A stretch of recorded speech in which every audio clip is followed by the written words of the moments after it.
विद्यार्थियों, आप लोग ये जीव विज्ञान की जो वीडियो बनाने का ये श्रृंखला है 10th क्लास का, उसमें 10वां का 7वां अध्याय, 10वीं क्लास का जीव विज्ञान का 7वां अध्याय, जिसमें अनुवांशिकता हम लोग अध्ययन किए।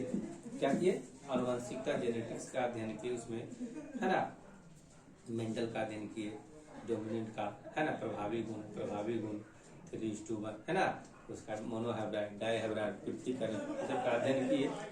और लिंग निर्धारण किए हम लोग अध्ययन है ना, मनुष्यों में और मक्खियों में, मधुमक्खियों में इसका लिंग निर्धारण करते हुए हम लोग पादप में भी है ना उसका किए। और मेंडल जो किए थे वो किस पर किए थे? मटर पर किए थे, इज्म सैटिवम पर किए, उसके 7 गुणों पर किए ना, है ना। इस तरह अध्ययन करते हुए हम लोग आगे बढ़े। इसका आगे का अध्याय है, इसका पार्ट 2 हम लोग बना रहे हैं अभी, है ना वीडियो। वो है जैव विकास। अब देखिए, जैव विकास माने जीव जंतुओं का विकास किस तरह। जैव विकास से समानता हम लोग समझते हैं जीव जंतुओं का विकास किस प्रकार हुआ। तो हम लोग पृथ्वी पर वर्तमान स्थिति में, पृथ्वी पर है ना, वर्तमान में जटिल प्राणियों का जो विकास हुआ है, बहुत जटिल प्राणी, अभी क्या है, शेर है, आदमी है, हाथी है, तो ये है जटिल प्राणी है जो हम लोग, ये जटिल प्राणी ऑक्टोपस है, ये सब जटिल प्राणी। पृथ्वी पर वर्तमान जटिल प्राणियों का है ना विकास प्रारंभ में पाए जाने वाले सरल प्राणियों से हुआ है। किससे हुआ है? सरल प्राणियों से हुआ है ना। पृथ्वी पर वर्तमान जटिल प्राणियों का विकास प्रारंभ में पाए जाने वाले सरल प्राणियों में है ना, उसका परिस्थिति और उसका वातावरण है ना के अनुसार होने वाले परिवर्तनों के कारण हुआ है। समझ में आया? पृथ्वी पर वर्तमान में जटिल प्राणियों का विकास प्रारंभ में पाए जाने वाले सरल प्राणियों के वातावरण और उसकी परिस्थिति है ना, परिस्थिति और वातावरण के अनुसार होने वाले परिवर्तनों के कारण हुआ है। ठीक है। और सजीव जगत में होने वाले इस परिवर्तन को हम लोग क्या कहते हैं? जैव विकास कहते हैं। क्या कहते हैं? जैव विकास, ऑर्गेनिक इवोल्यूशन। अब देखिए, ये एक दिन में होने वाली घटना नहीं है, इस तरह हम लोग को पता चलता है। अगर वो कोई आदमी कहे कि हाथी एक पैदा ले लिया, तो ऐसा बात नहीं, वो क्रमिक विकास से हुआ है। बहुत है ना, वो सब साधारण सरल प्राणियों से एक जटिल प्राणियों का निर्माण हुआ है। इसमें बहुत सारा समय लगा है, इसमें बहुत सारा। अब हम लोग इवोल्यूशन, क्या है? इवोल्यूशन जो शब्द है, उसका जो शाब्दिक अर्थ है वो क्या है? एक मैंने घुरा हुआ है ना, घुरा हुआ चीज को, उसको खोल करके उसका वर्णन करना। क्या करना? उसको वर्णन करना हुआ। लिपटी हुई वस्तुओं को खोलकर उसको क्या करना? वर्णन करना। उसका शाब्दिक अर्थ इवोल्यूशन का हुआ। जैसे मान ले कि किसी भी पूर्वजों का सामान्य रूप से समझिए कि हमारा पूर्वज क्या है, उसके पहले किया है, उसके पहले किया है, इस तरह उसका जो पूरा वर्णन करेंगे हम, उसको इवोल्यूशन में अध्ययन करेंगे। आ रहा है समझ में बात? उसका अध्ययन किसमें करेंगे? इवोल्यूशन में करेंगे, है ना, जैव विकास में करेंगे। अब है अनुवांशिक स्रोत, है ना। अनुवांशिक स्रोत मतलब कि अनुवांशिक विभिन्नता है, जो अब अनुवांशिक विभिन्नता के स्रोत है वो क्या है? तो अनुवांशिक विभिन्नता होता कैसे है? हम लोग विभिन्नता के बारे में, वेरिएशन के बारे में पढ़े हैं। मान लें कि एक ही संतान के 2 पुत्र हैं, एक ही संतान के 2 पुत्र, 4 पुत्र, जितने हो, लेकिन सभी भिन्न होता है। कहाँ भिन्न होता है? तो उसमें क्या होता है, जो क्रोमोसोम पर जो जीन होता है, क्या होता है? जीन का व्यवस्था में है ना, व्यवस्था उसका क्रम में थोड़ा सा परिवर्तन होने से उसमें वेरिएशन होता है, उसमें भिन्नता होती है। सामान्य रूप से हम लोग समझे तो डीएनए में है ना, डीएनए में शुगर फास्फोट होता है, उसके क्रम में परिवर्तन से हम लोग में क्या होता है? वेरिएशन होता है, भिन्नता होता है। और एक ही जाति के 2 है ना, 2 जंतु या 2 जीवों को कुछ न कुछ परिवर्तन रहता है, इसी को कहते हैं हम लोग भिन्नता। वो किससे होता है? जीन के व्यवस्था के कारण, है ना। क्रोमोसोम पर जीन होता है और उसके व्यवस्था के अनुसार, या डीएनए के फास्फेट के है ना, नाइट्रोजन बेस या फास्फेट के अथे उसको क्रम के होता है, क्रम पर। अब देखिए, प्राकृतिक चयन, प्राकृतिक में सभी, प्रकृति जिसको रखना चाहेगा वही रहेगा, प्रकृति जिसको रखना नहीं चाहेगा वो विलुप्त हो जाएगा। क्या हो जाएगा? विलुप्त हो जाएगा। उसी को कहते हैं नेचुरल सिलेक्शन। क्या होता है? Natural selection. मान ले कि कोई प्राणी है, वो हमेशा न चल सकता है न फिर सकता है, वैसा प्राणी अगर कोई पैदा ले लिया तो प्रकृति में कितना दिन रहेगा? बहुत दिन नहीं रह सकता है। उसको है ना, उसको जीने के लिए उसको खाद्य पदार्थ के चाहिए, सब कुछ के जरूरतों का चाहिए। तो जरूरतों का विकास आप लोग देख रहे होंगे। अनुवांशिक विभिन्नता के स्रोत में उसका जो एक प्रमुख स्रोत है वह है अनुवांशिक विभिन्नता का दूसरा कारण अनुवांशिक पुनर्युग, जेनेटिक रिकॉम्बिनेशन के कारण होता है। क्या होता है? जेनेटिक रिकॉम्बिनेशन के कारण होता है ना। उसी में भी होता है जेनेटिक रिकॉम्बिनेशन के कारण भी, है ना, उसमें अनुवांशिक विभिन्नता का कारण हो सकता है। अब देखिए नेचुरल में, प्राकृतिक में जो अच्छा तरीका से है ना उसका विकास होगा, जिसका अच्छा जेनेटिक वेरिएशन होगा, जिसका अच्छा जेनेटिक वेरिएशन होगा, उसमें वह प्रकृति में रहेगा, और जिसका गलत हो जाएगा वो नहीं रह पाएगा। उसी को कहते हैं नेचुरल सिलेक्शन। क्या कहते हैं? Natural selection. वातावरण के अनुकूल, अगर उसका विकास वातावरण के अनुकूल हुआ तो वह टिक पाएगा, है ना। अब वातावरण के कारण नहीं होगा, वातावरण से भिन्न हो जाएगा तो क्या होगा? वो नहीं टिक पाएगा और उसको प्रकृति है ना नकार देगी। क्या कर देगी? नकार कर देगी। अब आता है दूसरा पॉइंट, एक समष्टि या आबादी में जीन की बारंबारता, है ना। समष्टि या, है ना, क्या है? समष्टि या जीन की बारंबारता। इसमें कहता है जीन कोष, एक शब्द आता है जीन कोष।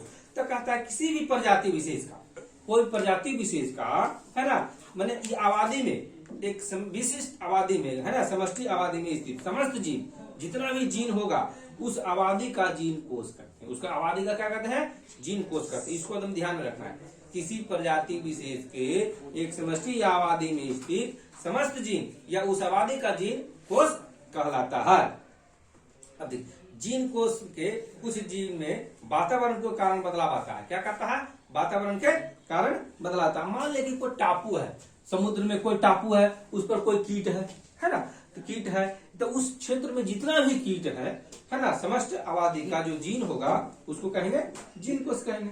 अब देखिए उसको अब प्रकृति में कैसे हुआ, कब तक रहेगा, वो कितना बातों पर निर्भर करता है। अब देखिए मान लीजिए कोई क्षेत्र में कीट है ना, भिरिंग, साधारण रूप से भिरिंग के बारे में आप लोगों को बुक में पढ़ना है। भिरिंग है, ये फिगर देख रहे हैं, है ना। मान लीजिए बहुत सारा भिरिंग है। अब भिरिंग में लाल भिरिंग है, हरियर भिरिंग है, ब्लू भिरिंग है, लाल, हरा, ब्लू है। तो पत्ता पर रहेगा हरियर का, तो हरियर का पत्ता में सटल रहेगा, तो हरियर मैच कर देगा, तो चिड़ैया को दिखाई देगा? नहीं देगा। तो क्या होगा? उसको छोड़ देगा चिड़ैया, है ना, माने पक्षी, और बाकी लाल को और ब्लू को क्या करेगा? चूक जाएगा। लाल और ब्लू को चूक जाएगा, जिससे वो विलुप्त हो जाएगा। क्या होगा? वो विलुप्त हो जाएगा। और क्या बन जाएगा? सिर्फ हरा वाला कीटाणु बच जाएगा। मान ले कि एक और अवस्था आती है कि वो, मान लीजिए कोई जंगल में है, उस टापू में पूरा आग लग गया, पूरा भयानक रूप से उसका डिस्ट्रक्शन, माने बाढ़ आ गया या कुछ हो गया, तो उस तरह भी उसको विलुप्त हो सकता है ना, उस तरह भी उसको समाप्त हो सकता है। दूसरी यह स्थिति है, या मान लीजिए एक अगली स्थिति है कि वो बड़ा हो गया। क्या हो गया? वो बड़ा हो गया, अब बहुत ही छोटा हो गया। तो बड़ा हो गया तो जो प्रकृति में दिखाई दे रहा है, तो प्रकृति में दिखाई देगा तो उसको ज्यादा लोग खाएगा, है ना। और छोटका है जो प्रकृति में मन की क्या होगा? वो कम दिखेगा, तो उसका लाभ ज्यादा दिन तक हो सकता है। इस तरह का भिरिंग में परिकल्पना आप कर सकते हैं। क्या करते हैं? इस तरह उसका जो विकास होगा इस सब बात पर निर्भर होता है, कौन टिकेगा प्रकृति में, कौन नहीं चलेगा। अब भिरिंग के बाद में प्राकृतिक चयन, नेचुरल सिलेक्शन, है ना, बहुत सारे कारण का, आबादी में वृद्धि के कारण भी हो सकता है ना। उसमें अनुमान, जिसमें जेनेटिक जो रह गया, है ना, वो जो रह गया आने वाला, उसको कहेंगे जेनेटिक, क्या कहेंगे? जेनेटिक ड्रिफ्ट, है ना। पूरा आबादी, है ना, पहले की स्थिति में, जिसे मान ले कि जो पूरा जो भिरिंग बच गया, है ना, उसको क्या कहेंगे? Genetic drift. जेनेटिक अनुवांशिक विचलन के द्वारा अंत में जो बच गया, क्या हो गया? बच गया, वो प्राकृतिक चयन होगा, नेचुरल सिलेक्शन होगा, है ना। अब बाकी उसमें जो है ना जेनेटिक ड्रिफ्ट के कारण, नेचुरल सिलेक्शन तो होवे किया, लेकिन उसमें जेनेटिक ड्रिफ्ट के कारण भी होगा। फिर है इस तरह जीन में बारंबारता का उद्देश्य होने वाले परिवर्तन अनुवांशिक क्या कहलाता है? विचलन कहलाता है। क्या कहलाता है? अनुवांशिक विचलन। बिना उद्देश्य के होने वाला परिवर्तन, बिना उद्देश्य के होने वाला परिवर्तन क्या कहलाता है? Genetic drift. जेनेटिक ड्रिफ्ट, बिना उद्देश्य के होने वाला परिवर्तन क्या कहलाता है? अनुवांशिक परिवर्तन जेनेटिक ड्रिफ्ट कहलाता है। ये बात को एकदम ध्यान में रखना है। बिना उद्देश्य के होने वाले परिवर्तन क्या कहलाते हैं? अनुवांशिक विचलन कहलाते हैं। ठीक है। अब एक शब्द आता है कि उपार्जित। क्या कहते हैं? उपार्जित। उपार्जित माने कि परिश्रम के द्वारा किया गया। उपार्जित लक्षण वैसे लक्षण कहलाते हैं जो मनुष्य अपने प्रयासों से करता है, जो अपने प्रयासों से करता है। मान ली खूब हथौड़ा चला तो हथौड़ा, या खूब जिम में जाके कसरत करते, क्या होता है? बहुत पहलवान की तरह हो जाता है उसका हाथ होता है ना। तो मान ले कि उसका बाबू जी किए, उसके दादा भी कसरत किए, उसके दादा भी कसरत किया, पहलवान हुए। तो कोई नहीं जरूरी है कि अगला जो पीढ़ी होवे वो उसका शरीर भी उतना ही हष्ट पुष्ट होगा, उतना ही होगा। कहा कौन बोले? ये बोल रहे हैं हमको, है ना। इसी को कहते हैं उपार्जित लक्षण। क्या कहलाता है? उपार्जित लक्षण कहलाता है। यही उपार्जित लक्षण कौन बोले? लामार्क साहब बोले। कौन बोले? लामार्क साहब ने उपार्जित लक्षण का वर्णन किया, और वो है कि 1744 से लेकर 1829 तक जिंदा रहे, और उपार्जित लक्षण का जो नियम दिए वो 1809 में दिए। वो किताब लिखे फिलोसफिक जूलॉजिका। तो उपार्जित लक्षण का वंशागत सिद्धांत है। क्या है? कहे ना वो कि मान ले कि जो भी उपार्जित लक्षण है वो एक पीढ़ी से दूसरी पीढ़ी में स्थानांतरित होता है। यही है कौन चीज? यही है उपार्जित लक्षण का वंशागत सिद्धांत। वह उपार्जित लक्षण है। तो जानते हैं उपार्जित लक्षण का सिद्धांत है को बहुत लोग बहुत दिनों तक मानता मिला, क्योंकि शुरू में वैज्ञानिक थे, यही लामार्क थे और डार्विन थे, इन्हीं का चलती चलता था, है ना। और जो लिख देते थे वो चलता था, वो कुछ नियम पर तो यही बोले थे। जिराफ जो देखते हैं उसका गर्दन जो बढ़ा वो उपार्जित लक्षण के कारण बढ़ा। ये कौन बोले? लामार्क साहब बोले। कौन बोले? लामार्क साहब बोले कि गर्दन का जो है वो पेड़, जैसे मान लीजिए पेड़ की ऊंचाई बढ़ते गया, है ना, के कारण बहुत सारा जानवर चढ़ गया, पेड़ फिर ऊंचा हो गया, तो उसकी तरह वो चढ़ने का प्रयास करते गया, और उसका गर्दन धीरे धीरे लंबा होते होते लंबा हो गया। उपार्जित लक्षण क्या किए? उपार्जित लक्षण कहे लामार्क ने कहा। लामार्क ने कहा कि जिराफ का गर्दन क्या है? उपार्जित लक्षण है ना। उपार्जित लक्षण का वह एक पीढ़ी से दूसरी पीढ़ी में प्रवाहित होता है। परंतु उन्हीं के शिष्य कौन हुए? वाइसमैन ने इसका खंडन कर दिया। कहे कि कैसे खंडन? बहुत बड़ा विरोध किया। कहे कि वो चूहा लिए, कौन सी लिए? चूहा। और चूहा को किया कि पूछी काटते गए 21 पीढ़ी तक पूछी काटे। 21 पीढ़ी के बाद में क्या हुआ? चूहा क्या हुआ? पूछिए वाला जन्म लिया। तो वो कहा कि नहीं, गलत है। उपार्जित लक्षण जो है वो एक पीढ़ी से दूसरी पीढ़ी में स्थानांतरित नहीं हुआ। और उन्होंने बताया कि लोहार बहुत दिनों से थी, हजारों साल से थी, वो अपना काम कर रहा है, परंतु उसके संतान में उतना मजबूती नहीं हो पाता है जितना लोहार का हाथ होता है, सामान्य आदमी की तरह होता है। तो उन्होंने, किसने? वाइसमैन ने खंडन किया। क्या खंडन किया? उपार्जित लक्षण वंशागत का सिद्धांत का खंडन किया। तो कोई पूछेगा उपार्जित लक्षण का सिद्धांत किसने दिया? तो बोलोगे लामार्क ने दिया। कब दिया? तो 1809 में दिया। वो कौन किताब लिखे थे लामार्क? तो फिलोसफिक जूलॉजिका। इतना बात हो गया। अब इतना बात करने के बाद में कहे कि लामार्क के उपार्जित लक्षण का सिद्धांत क्या है? तो बताइएगा कि उपार्जित लक्षण हुआ जो परिश्रम के द्वारा किया गया, है ना, और वह जो गुण होता है वह एक पीढ़ी से दूसरे पीढ़ी में स्थानांतरण होना क्या कहलाता है? उपार्जित लक्षण कहलाता है। और लेकिन इसका बहुत सारे वैज्ञानिकों ने खंडन किया, है ना, बहुत सारा जीव विज्ञानी खंडन किया। उसमें प्रमुख थे वाइसमैन, और उन्होंने एक चूहा लिया और चूहे को तो है ना उसका पूंछ काटे, बार बार काटते गए। कितनी पीढ़ी तक काटे? 21 पीढ़ी तक। तो बाद में भी देखे कि उसका पूंछ होता ही है, तो उन्होंने बोले कि उपार्जित लक्षण का गुण है जो वंशागत नहीं है। अब आया कौन? आ गए उसके बाद आ गए Robert Charles Darwin. Robert Charles Darwin की एक बड़का जहाज जा रहा था अमेरिका। कहाँ जा रहा था? अमेरिका जा रहा था। कहने जा रहा था? तो 1831 से 36 के बीच, 1831 से 36 के बीच ओकरा पर बैठ गए और किराया करके गए, और उस पर जितना भी कंकाल मिलते गया ना सबको उस पर रखते गए। अब रखते गए। और जहाजवा का क्या नाम था? HMS beagle. जहाज का क्या नाम था? HMS बीगल था। अब उस जहाज पर, है ना, अमेरिका से ब्रिटेन जा रहा था। कहां से जा रहा था? अमेरिका से ब्रिटेन। अब उस जहाज को, है ना, ब्रिटिश जहाज था HMS बीगल। कौन जहाज था जी? British beagle. कहां से कहां जा रहा था? अमेरिका अमेरिका गया था बेटे से HMS अब उस पर बैठ गया, जितना भी हड्डी लिए हड्डियों को सजाए, ला करके फिर लौटे ना तो हड्डी को सजाए, तो हड्डी को सजा करके उन्होंने बताया कि क्रमगत है ना, जो जीवन है किसी भी जीव का विकास हुआ वो क्रमिक विकास हुआ है। क्या हुआ? क्रमिक, है ना, क्रमिक विकास हुआ है। ये कौन बोले? चार्ल्स रॉबर्ट डार्विन बोले, चार्ल्स रॉबर्ट डार्विन बोले, है ना। किसी चीज का एक दिन में नहीं हुआ, वो क्रमिक विकास के कारण हुआ है जीवों का विकास, और सरल से जटिल की हुआ है ना। और प्राकृतिक चुनाव द्वारा उसकी उपयोगिता भिन्नता, है ना, दूसरी पीढ़ी से उनके संतानों में वंशागत होती है। इस तरह भिन्नता पीढ़ी दर पीढ़ी वंशागत होती है। इसे वेरिएशन है जो कि एक पीढ़ी से दो पीढ़ी में। लेकिन देखिए भिन्नता जो होता है वो ज्यादातर किसी में होगा? लैंगिक जन्म में। अलैंगिक जन्म में भिन्नता बहुत कम दिखता है। तो फूल में होगा, लेकिन ऐसे में जो लगाने वाला होता है ना, जिसमें नहीं होगा। अलैंगिक जन्म में भिन्नता कम दिखता है। क्या दिखता है? कम दिखता है।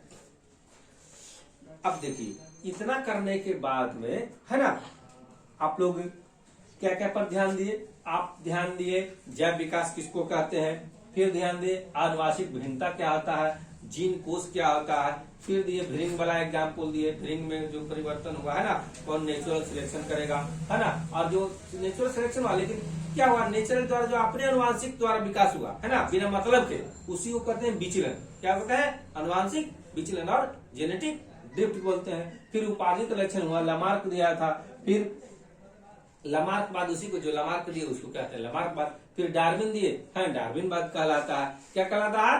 डार्विन बाद, डार्विन बाद कहलाता है। आप लोग इतना अध्ययन करने के बाद में पृथ्वी पर जीवों की उत्पत्ति क्या है, पृथ्वी पर जीवों की उत्पत्ति कैसे हुआ, इसके बारे में पढ़ना है। तो बहुत सारे वैज्ञानिकों का मत है कि शुरू में जब पृथ्वी था उस समय हमारे जैसा वातावरण नहीं था, अभी के जैसा वातावरण नहीं था। उस समय मात्र एसिटिक अम्ल, साइट्रिक अम्ल और कुछ लघु कार्बनिक अणु थे। और बाद में जाकर के बहुत सारे ताप, दाब, इस तरह प्रक्रिया होने के बाद में, है ना, बहुत सारा चिंगारी हुआ। उसके बाद में अमीनो और लिपिड और शर्करा बना, और तब जाकर आरएनए का निर्माण हुआ। इसके पक्ष में बहुत सारे वैज्ञानिक हुए।